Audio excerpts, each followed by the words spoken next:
देश विदेश की सच्ची खबर सच के साथ। आप देख रहे हैं नेशनल इंडिया न्यूज। आज नेशनल इंडिया न्यूज पहुंचा आम आदमी पार्टी के फंड कोऑर्डिनेटर के पास। आपको बताते चलिए, अशोक जी ने नेशनल इंडिया न्यूज के सेल्स हेड गौरव ठाकुर को बताया कि आगामी दिल्ली में विधानसभा में आपकी सरकार फिर से बनेगी। पूर्वांचलियों के मुद्दे पर उन्होंने मोदी सरकार को घेरा। अशोक जी ने बताया कि आगामी फरवरी में दिल्ली चुनाव के बाद अरविंद केजरीवाल दिल्ली के मुख्यमंत्री बनेंगे। आपके मैनिफेस्टो में शिक्षा और स्वास्थ्य को प्राथमिकता दी जाएगी। बताया कि केजरीवाल सरकार और अब मुख्यमंत्री आतिशी के नेतृत्व में दिल्ली में सभी क्षेत्रों में सराहनीय काम किया है। पूर्व मुख्यमंत्री मनीष सिसोदिया की शिक्षा नीति भी उनकी भी काफी तारीफ की। अशोक जी ने बताया कि दिल्ली विधानसभा चुनाव में आप किलर मैंडेट से जीतेगी। से दिल्ली में राजनीति अब शुरू हो गई है, क्योंकि अब इलेक्शंस आने वाला है और हमारे साथ है आम आदमी पार्टी के लीडर और fund coordinator Ashok Singh sir.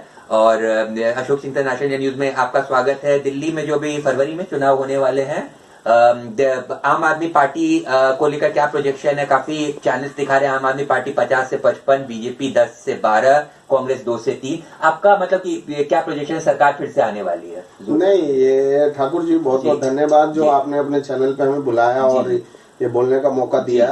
आपने जो प्रोजेक्शन बता रहे हो बिल्कुल ठीक है। ये 50 से 55 नहीं, 55 से 60 सीटें आएंगी हमारी आम आदमी पार्टी की। और बीजेपी की जहां तक सवाल है वो 8 से 10 सीटें उनकी आएंगी। और कांग्रेस है 2 से 3 सीट में वो सिमट जाएंगी, क्योंकि कांग्रेस का ऐसा हो गया कि कोई नाम लेने वाला है नहीं दिल्ली में। रही बात बीजेपी की, बीजेपी देखिए गाली गलौज की पार्टी हो गई है आजकल। उनके गाली गलौज का ट्रेनिंग उनकी पार्टी में दिया जाता है। और एक से एक मतलब ऊंचे ओहदे के लोग गाली गलौज के वहाँ मास्टर है। अभी फिलहाल में आपने साउथ दिल्ली में देखा, एक पूर्व एमपी थे, 2 बार के सांसद रह चुके। और पीछे भी उन्होंने पूरी भरी सांसद में गाली गलौज उन्होंने क्या क्या नहीं कहा एक एमपी को। दूसरा, अभी आपने महिला के विचार पे आपने देखा प्रियंका गांधी के कैसा उन्होंने टिप्पणी की। तो मुझे नहीं लग रहा है कि बीजेपी में कोई संस्कार की पार्टी रह गई है। उनके यहाँ भी एक बिहार के एमपी हैं और मिनिस्टर भी हैं, उन्होंने भी गाली गलौज की भाषा बोल रहे थे। अभी मैंने एक उस पे देखा सोशल मीडिया पे। तो आप किसी को भी ले ले, राष्ट्रीय अध्यक्ष और लड्डा साहब भी पूरे भरे पार्लियामेंट में आप देखिए कैसे कैसे रोहिंग्या और क्या क्या पूर्वांचलियों को उन्होंने संबोधन किया।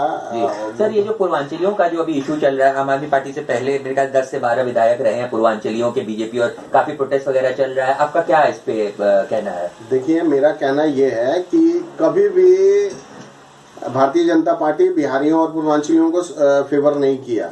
बिहार के एक प्रदेश अध्यक्ष हुआ करते थे मनोज तिवारी जी, उनको भी हटा के आपने देखा कैसे किस तरीके से साजिश करके हटा दिया गया। और कभी भी बिहार और पूर्वांचल के लोगों को बीजेपी टिकट नहीं देती है। आम आदमी पार्टी एक ऐसी पार्टी है कि बिहार और पूर्वांचल के लोगों को कितना फेवर करती है और कितने अपने साथ जोड़ के चलती है। 14 से 15 विधायक अभी पूर्व में थे, अभी भी कंटिन्यू है। एमपी भी हमारे महाबली मिश्रा जी लड़े लोकसभा। तो ये हमें उनसे सर्टिफिकेट नहीं चाहिए किसी भी पार्टी से कि बिहार पूर्वांचल के लोगों को आम आदमी पार्टी क्या सपोर्ट करती है नहीं करती है। आम आदमी पार्टी जानी ही जाती है बिहार पूर्वांचल के लोगों से। अभी सर, पहले अरविंद केजरीवाल जी मुख्यमंत्री थे, मनीष सिसोदिया डिप्टी सीएम थे, आतिशी अभी जैसे चीफ मिनिस्टर आतिशी मैडम। आगे सर अगर आम आदमी पार्टी जैसे सरकार बनती है, मुख्यमंत्री कौन रहेगा? देखिए, मुख्यमंत्री के लिए तो कहना नहीं है, मुख्यमंत्री तो अरविंद केजरीवाल ही रहेंगे। जी। वो तो परिस्थिति ऐसी बनी थी कि उन्होंने जेल से आने के बाद जबरदस्ती इन्होंने जो जेल में अनैतिक रूप से बंद किया था, उसके बाद आने के बाद उन्होंने अपना इस्तीफा दिया। क्योंकि पार्टी के साथ भी लोगों को टाइम देना था इनको। तो आतिशी जी को मुख्यमंत्री बनाया गया था। एक महिला चेहरा थी, पढ़ी लिखी, अभी तक ऐसा पढ़ा लिखा मुख्यमंत्री कोई लेडीज में हुआ नहीं था, तो उनको बनाया गया था। और आम आदमी पार्टी शुरू से ही महिलाओं को बहुत इज्जत दिया है और जी। बहुत सम्मान दिया है। चुनाव का सर जो अभी कैंपेन है किस तरह से प्लान हो रहा है और कैसा चल रहा है अभी प्रिपरेशन आम आदमी पार्टी का दिल्ली इलेक्शंस के लिए? देखिए, आम आदमी पार्टी की अलग अलग टीम है जी मैं भी उस टीम का एक हिस्सा हूं और मेरे पास अभी जो विजिबिलिटी की जिम्मेदारी मिली है दिल्ली की, एक विधानसभा का मनीष सिसोदिया जी के विधानसभा का जंगपुरा का मैं देख रहा हूं विजिबिलिटी सर। Okay sir. ऐसे ना अलग अलग लोग हैं, अलग अलग जिम्मेदारी लेकर काम कर रहे हैं, तो वहाँ पे ना ड्यूटी सबकी बटी हुई है। जी। सब लोग अपने जिम्मेदारी को बखूबी निभा रहे हैं। हाँ। और एक कोई ऐसा नहीं है कि एक ही आदमी सब देख रहा है, सबका ड्यूटी अलग अलग लगा हुआ है। हाँ। और अपने जिम्मेदारी से सारे लोग निभा रहे हैं। एक छोटा सा आपसे पूछना चाहेंगे, प्रधानमंत्री मोदी जी का जो एक बड़ा इमेज रहा है और बीजेपी का जैसे आज दूसरी लिस्ट आई है और आम आदमी पार्टी का ये जो कुछ जो नहीं होता लीगल जो इश्यूज आया है, इसका कितना फर्क पड़ेगा इलेक्शंस में सर? नहीं, लीगली इशू कौन सा कह रहे हैं? मतलब कि ये जो कुछ लीडर्स को अरेस्ट किया गया और ये सब पहले नहीं, लीडर्स को अभी तो हमारे वॉलंटियर भी आप जाकर देखो ना, अभी जो महिला सम्मान और ये संजीवनी योजना के लोग कार्ड बना रहे थे, जबरदस्ती थाने से पुलिस उठा के ले जाके पूरे दिन डिटेन करती थी। अच्छा। और बिठा के सामने कह दी नहीं कुछ नहीं है, आप जाओ, अपना नाम और आधार कार्ड और ये दो परेशान करने की। देखो, एक ना मैं आपको कहता हूँ कि सच्चाई परेशान जरूर होती, हारती नहीं है। जी केजरीवाल सरकार जब रही सर, काफी टाइम तक दिल्ली में रही, खेल में भी मैंने देखा उन्होंने प्रमोट किया, एजुकेशन, टूरिज्म वगैरह। अब आतिशी का कुछ टाइम से आतिश मैडम है सीएम।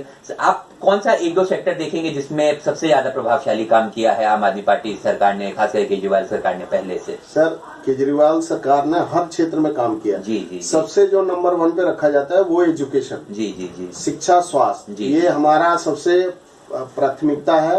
और एजुकेशन में अभी देखिए, एक देश के माने जाने एजुकेटर हैं अवध ओझा जी। उनको मनीष सिसोदिया जी ने अपनी सीट छोड़ के और उस सीट पे उन्होंने डिमांड रखी थी कि मैं उस सीट से लड़ूंगा, तो उनको अपनी सीट छोड़ के मनीष सिसोदिया जी उनको अपना सीट उन्होंने दिया और खुद अपना सीट जाके जंगपुरा से लड़ा। और अवध ओझा जी आज हमारे साथ हैं और पूरे भारत में उनको लोग जानते हैं as a educator. Okay sir. तो हो सकता है आने वाले दिन में और भी हमारे साथ ऐसे अच्छे लोग जुड़े। जी। और जुड़ेंगे ही, हम लोग भी बिहार में कोशिश कर रहे हैं और अच्छे लोग जुड़े। हमारे पार्टी में ऐसा कोई गुंडा और इनके तरह गाली गलौज वाले कोई भी व्यक्ति नहीं है। जी। तो ये तो आपको खुद ही समझना चाहिए कि कैसी पार्टी है, क्या है। तो तरह गाली गलौज वाले कोई भी व्यक्ति नहीं है। जी। तो ये तो आपको खुद ही समझना चाहिए कि कैसी पार्टी है, क्या है। तो स्वास्थ्य और शिक्षा, इस पर मैनिफेस्टो में फोकस करेगी आम आदमी पार्टी अपकमिंग दिल्ली फरवरी इलेक्शंस में। वैसे तो प्रोजेक्शन है कि आपकी सरकार फिर से आ जानी चाहिए। अशोक सिंह सर, नशा इंडिया न्यूज में जुड़ने के लिए आपका शुक्रिया। धन्यवाद, बहुत बहुत धन्यवाद ठाकुर जी। आप हमारे पुराने जानकार हो और काफी दिनों से आते रहे, कई बार इंटरव्यू ले चुके हैं। जी। तो हमारी तरफ से और आपके पूरी टीम को बहुत बहुत धन्यवाद। नए साल की बहुत बहुत शुभकामनाएं। Thank you. और आम आदमी पार्टी को भी इलेक्शंस के लिए बेस्ट विशेष सर। गौरव ठाकुर, नेशनल इंडिया न्यूज के लिए।